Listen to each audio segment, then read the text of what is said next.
On vous a sans doute appris ceci. 7% des messages passent par les mots, 38% par le ton, 55% par le langage corporel.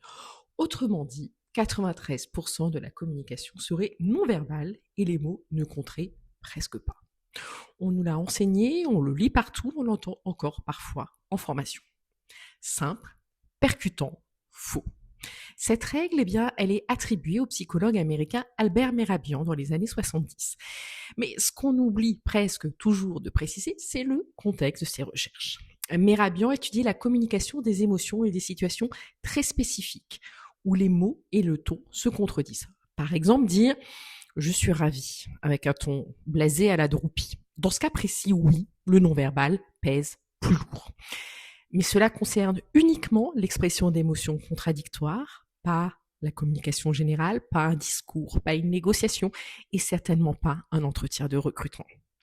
D'ailleurs, les bases expérimentales étaient très limitées avec seulement 10 participants, un échantillon exclusivement féminin, un mot isolé hors contexte et un ton volontairement contradictoire. On est donc très très très loin de la complexité d'un échange professionnel. Alors, transformer cela en règle universelle, c'est franchement scientifiquement intenable. D'ailleurs, Mehrabian lui-même a rappelé que la règle 7, 38, 55 s'appliquait uniquement aux sentiments et aux attitudes, pas à toute la communication. Il a même écrit dans une lettre devenu célèbre qu'il était, je le cite, mal à l'aise du fait que son travail soit mal cité. Alors, pourquoi ce mythe survit? Parce qu'il est simple, parce qu'il est spectaculaire, parce que les pourcentages donnent une illusion de rigueur scientifique. Et en recrutement, tout cela devient très dangereux.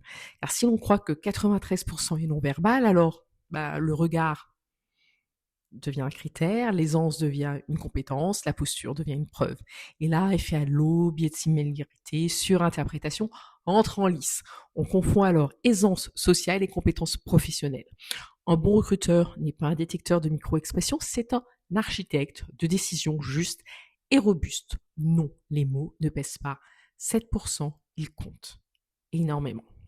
Les mythes du recrutement parce qu'une décision professionnelle mérite mieux qu'un ressenti.